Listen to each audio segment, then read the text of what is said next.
Merci beaucoup. Monsieur Vincent Rolland, groupe LR. Merci, Monsieur le Président. Monsieur le Ministre, je me fais le porte-parole des agriculteurs de mon territoire et de tous ceux qui sont touchés par les dégâts de la prédation. Ils vous demandent de les entendre et d'agir concrètement pour réguler un véritable fléau qui est le loup et qui est toujours plus nombreux dans nos territoires. Il faut régler ce problème avant qu'il ne décime les exploitations agricoles.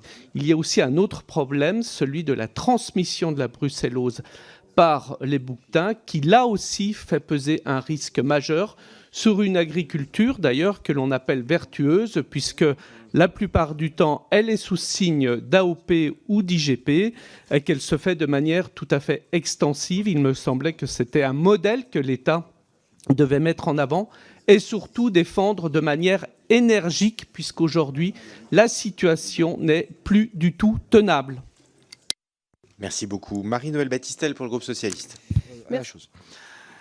Monsieur Rolland et quelques autres ont évoqué la question du loup, la question de la prédation, il me semble que c'est puis la question de la brucellose. Mais je vais essayer d'être sur la question du loup.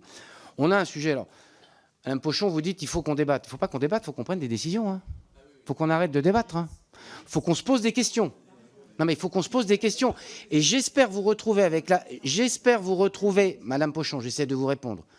Si vous voulez qu'on se parle à travers le micro, mais si on pouvait trouver autre chose qu'il n'y a qu'à Faucon, et il faut qu'on dialogue. On est dans des territoires où la pression du loup rend maintenant impossible, ou quasi invivable.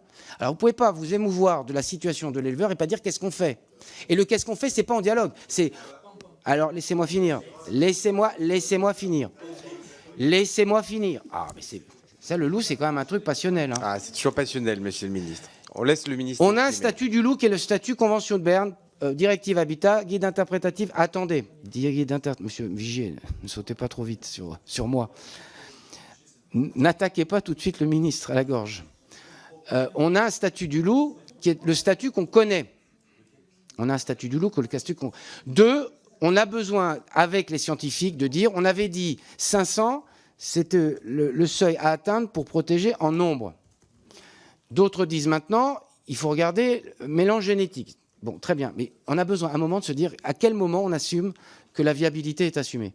Non seulement à l'échelle française, mais à l'échelle du massif alpin, parce que je pense c'est une population qui navigue sur le massif alpin.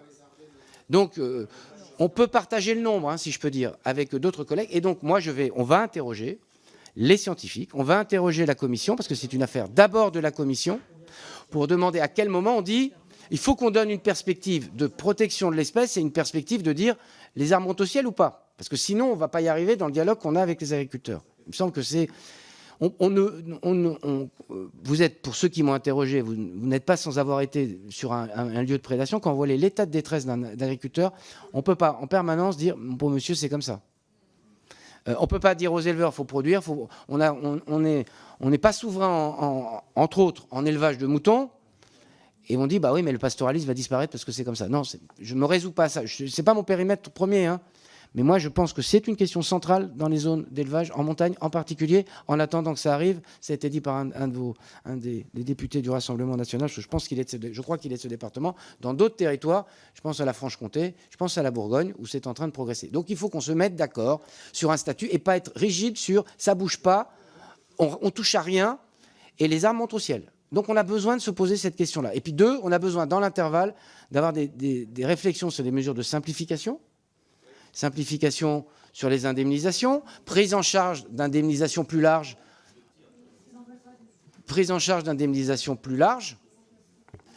Si vous m'interpellez au milieu, je vais avoir du mal. Prise en charge de la plus grande, Mme Battistel, vous avez raison, parce que vous-même, vous êtes assez concerné dans votre département, j'en sais quelque chose. On a besoin effectivement de regarder comment on peut mieux prendre en charge, on a besoin de regarder comment on raccourcit les délais, donc on est en train de travailler, je voyais ce matin ma collègue Bérangère Couillard, pour avoir des dispositions immédiates, et que par ailleurs, dans le plan loup, on pose des questions que je viens de poser. On a besoin de se dire qu'il y a des endroits où la protégeabilité des troupeaux n'est pas possible. Protégeabilité ou pas protégeabilité. Donc il faut qu'on le pose tranquillement, sans dire c'est comme ça, ça ne change rien, parce que sinon on met les gens dans une situation de désespérance. Pour avoir été, je suis sans doute le ministre de l'Agriculture qui a été le plus sur des lieux de prédation Donc je vois à peu près de quoi il ressemble comme mes autres prédécesseurs. Stéphane Traverella, ça a monté aussi. Mais on est tous collectivement à devoir porter cette responsabilité devant l'opinion et de ne pas se défausser des débats que je mets sur la table.